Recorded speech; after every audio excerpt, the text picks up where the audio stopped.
प्रशांत अद्वैत foundation संस्था के संस्थापक आचार्य प्रशांत ने भारत अध्यात्म दर्शन राष्ट्र पुस्तक का विमोचन तपोवन स्थित एक रिजॉर्ट में किया। गीता भवन में 3 दिवसीय आध्यात्मिक शिविर अद्वैत महोत्सव चल रहा है, जिसमें देश भर के विभिन्न क्षेत्रों से लोग हिस्सा ले रहे हैं। उन्होंने कहा कि उनकी संस्था का उद्देश्य मानव चेतना को जागृत करना है। सब मीडिया से आए बंधुओं को मैं आचार्य प्रशांत धन्यवाद देता हूँ।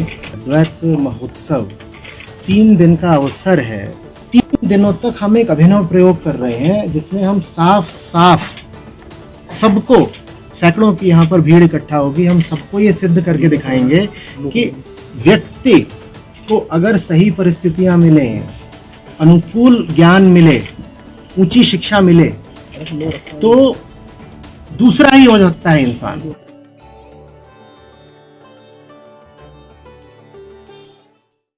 प्रणाम आचार्य जी।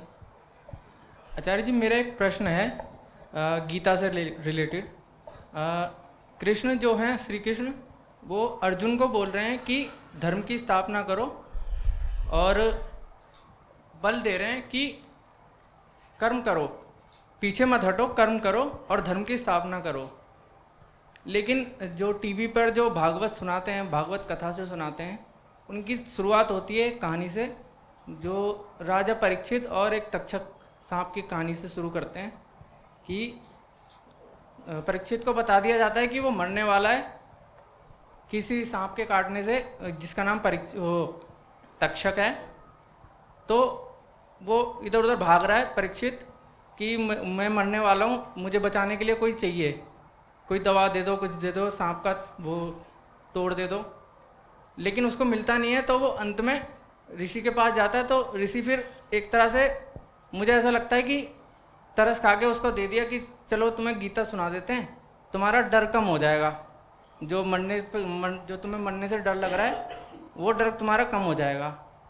तो मेरा ये प्रश्न है कि मुझे समझने में गलती हो रही है, या जो टीवी पे जो समझा रहे हैं कि जो गीता है वो खाली उसी समय ज़रूरत पे आएगी कि जब मरना होगा तब कर लेंगे, बाकी मज़े करते रहो, जो काम कर रहे हो करते रहो। यानी कि बल को प्रेरणा नहीं दे रहे वो लोग कि कर्म के ऊपर उनका कोई प्रभाव नहीं है कि कर्म करो, बस बोल रहे हैं कि ठीक है, जब जब मरने का समय आएगा तब गीता सुन लेना। मेरी समझ गलत है, या फिर टीवी पे कुछ और समझा रहे हैं जो मैं समझ नहीं पा रहा?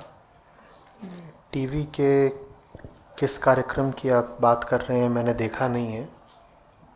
ये जितने भी जो भागवत सुनाते हैं, जितने भी जो संस्कार टीवी वगैरह पर जो सुनाते हैं, उनकी शुरुआत परीक्षित और तक्षक से ही होती है। देखिए, वो जो सुना रहे हैं वो गलत नहीं है, पर अधूरा है।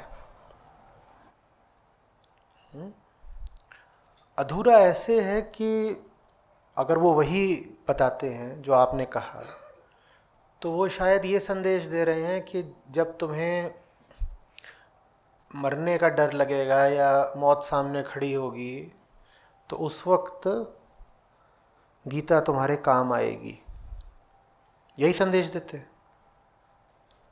हाँ, तो ये संदेश गलत नहीं है, ये संदेश सही है। बस इसमें जो बात बताई नहीं गई है वो ये है कि आप प्रतिपल मर रहे होते हैं।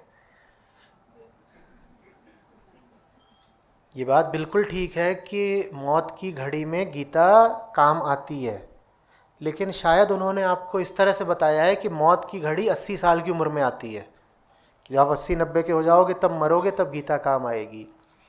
जो चीज़ वो बताना भूल गए, या जो चीज़ उनको शायद खुद भी पता नहीं है, तो बताएं कैसे? वो ये है कि मृत्यु प्रतिपल है, इसीलिए गीता भी प्रतिपल काम आती है। 80 की उम्र में नहीं काम आएगी गीता, अभी काम आएगी गीता, क्योंकि मर आप आज रहे हैं, अभी रहे हैं। अर्जुन मरने वाले थे क्या जब गीता उनके काम आई थी? शारीरिक रूप से नहीं, शारीरिक रूप से तो अर्जुन बहुत बाद में मरे हैं। तो फिर गीता उनके काम कैसे आई? क्योंकि मर रहे थे अर्जुन, शारीरिक रूप से नहीं, मानसिक रूप से। हम भी मर रहे हैं लगातार, शारीरिक रूप से नहीं, मानसिक रूप से। तो जैसे गीता अर्जुन के काम आई, वैसे ही हमारे भी काम आएगी। ये मरने वगैरह का इंतज़ार मत करने लगिएगा। गंगा जल गीत नहीं है गीता कि जब मर रहे हैं तो मुंह में डाल लिया तो मोक्ष वगैरह मिल जाएगा या स्वर्ग मिल जाएगा। जीवन भर अगर गीता काम नहीं आई तो अब मरते समय काम नहीं आएगी। बहुत बेहूदी बात है ये कि अभी तो बच्चे हो या जवान हो या अभी तो गृहस्थ हो, अभी गीता का क्या करोगे? जब आंखों से दिखाई देना बंद हो जाए, नाक सूंघ न पाए, मुंह में दांत न रहे, पेट में आंत न रहे, सब कुछ समझ में आना बंद हो जाए, एकदम लाश हो जाओ, तब गीता पढ़ना शुरू करना। जब अब सब बिल्कुल पता ना चलता हो, जब कोई पूछे तुम कौन हो तो बोलो हाँ मैं हूं क्या, तब गीता पढ़ना शुरू करना। ये मूर्खता की बात है। जैसे ही जिंदगी में थोड़ा भी समझने बूझने लायक हो, सबसे पहले गीता पढ़ो। अगर हर पल की मौत से बचना चाहते हो तो, क्योंकि ये बात तो बिल्कुल ठीक है कि गीता मौत से बचाती है। अज्ञान प्रतिपल मृत्यु देता है, यही तो जीव का कष्ट है, क्लेश है, वो प्रतिपल मरता है। और उसी प्रतिपल की मृत्यु से बचने का रामबाण इलाज, औषधि है श्रीमद् भगवत गीता। अगर 6 बरस की उम्र में पढ़ सकते हो तो 6 बरस की उम्र में पढ़ो। जितनी जल्दी शुरू कर लो उतना अच्छा। और ये मत कह देना कि पढ़ डाली। वेदांत विषयक जितने ग्रंथ हैं वो सब बड़े अनूठे तरीके से काम करते हैं, समझिएगा। आप चेतना के जिस भी स्तर पर होते हैं वो ग्रंथ उससे थोड़े ऊपर के स्तर पर होगा। अब समझाने के लिए, जैसे बच्चों को समझाते मैं उस तरह से बोलूँगा। मान लीजिए आपकी चेतना का स्तर 1 फुट है। कहने मत लग जाना कि ये कैसे आचार्य हैं 1 फुट की चेतना बता रहे थे। तुमको अगर ये बात समझ में नहीं आएगी तो तुम्हारी चेतना आधी फुट की है। तो तुम्हारी चेतना मान लो 1 फुट की है तो तुम्हारे लिए गीता 1.5 फुट की होगी, तुमसे बस थोड़ी सी ऊपर की, ताकि गीता हाथ बढ़ा करके तुम्हें थाम सके और तुम्हें खींच सके 1.5 फुट तक। और जैसे ही तुम्हारा कद 1.5 फुट का हो जाएगा, गीता 2.5 फुट की हो जाएगी अपने आप। तुम पाओगे गीता के अर्थ बदल गए हैं तुम्हारे लिए, तुम्हारी समझ बढ़ी, गीता में गहराई बढ़ जाएगी। गीता नहीं बदल गई, तुम्हारी समझ बढ़ गई है। तुम 1.5 फुट के हुए, गीता 2.5 फुट की हो जाएगी। गीता फिर से हाथ बढ़ाएगी, हाथ तुम्हें थामना है, तुम्हारा निर्णय है, गलत चुनाव मत करना, हाथ थाम लेना। गीता तुम्हें फिर से 2.5 फुट की ऊंचाई तक खींच देगी। तुम 2.5 फुट के होगे, तुम पाओगे गीता 3.5 फुट की हो गई। वो फिर से, तो उसको बार बार पढ़ना होता है। तुम उसे जितनी बार पढ़ोगे अलग पाओगे।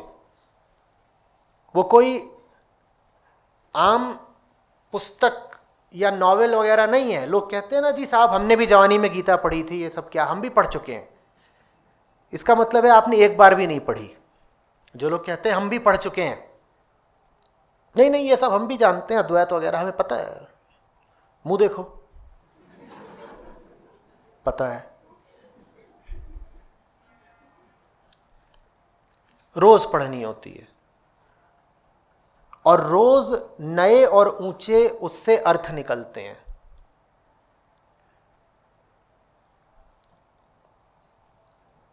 आ रही बात समझ में? ये बहुत निचले तल का अर्थ है कि मरने की घड़ी में गीता काम आ गई। ये बिल्कुल ऐसे समझ लो कि 1 नैनोमीटर वाला अर्थ है।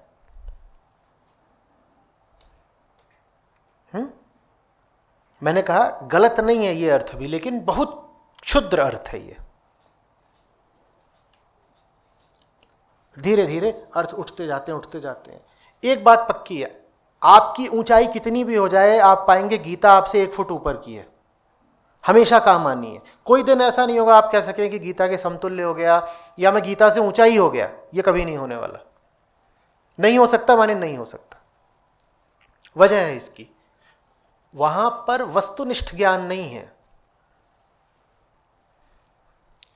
मान लो न्यूटन ने जो कुछ लिखा है उसको नील्स बोर ने पढ़ा या श्रोडिंगर ने पढ़ा या आइंस्टीन ने पढ़ा, वो उससे आगे निकल सकते हैं और तीनों ही उससे आगे निकल भी गए, क्योंकि वो जो ज्ञान था वो ऑब्जेक्टिव था।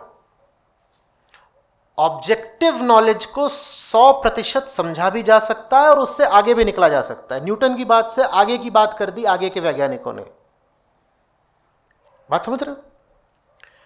गीता का ज्ञान ऑब्जेक्टिव नहीं है, क्या है? सब्जेक्टिव है। उसका संबंध अहंकार से है, संसार से नहीं। उसका संबंध समझे जाने वाली चीज से नहीं है, समझने वाले से है। और जो समझने वाला है वो अगर अभी बचा हुआ है तो अभी उसका विकास होना और बाकी है, अभी उसकी यात्रा बाकी है। यात्रा बाकी है माने गीता अभी जो उसको समझा रही है वो अभी चुका नहीं है, उसको अभी पूरी तरह समझना बाकी है। तो जब तक आप हैं गीता को पढ़ने के लिए, तब तक गीता आपसे 1 फुट ऊपर की ही रहेगी। ऐसे आदमी से बचिएगा जो कहे अरे ये सब तो हम जवानी में पढ़ के छोड़ चुके हैं, तुम ये सब नया नया अभी पढ़ रहे हो इसलिए तुम्हें बड़ा रोमांच लगता है।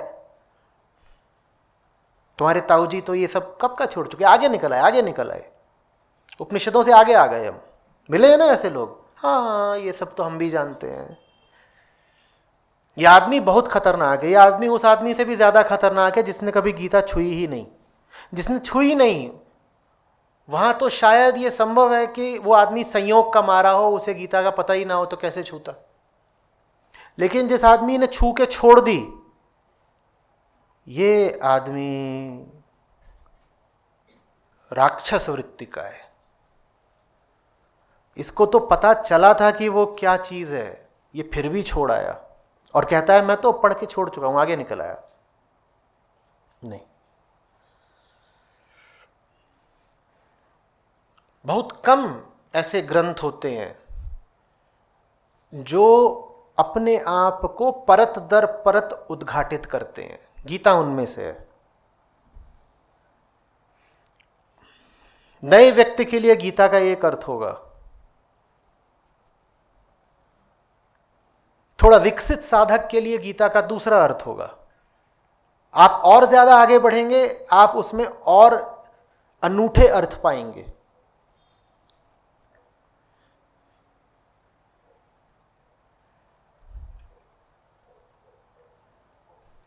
समझ रहे हैं बात को?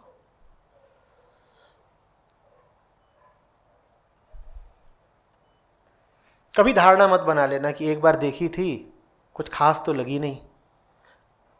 आपको अगर वो खास नहीं लगी तो उसकी वजह यह है कि आप खास नहीं थे।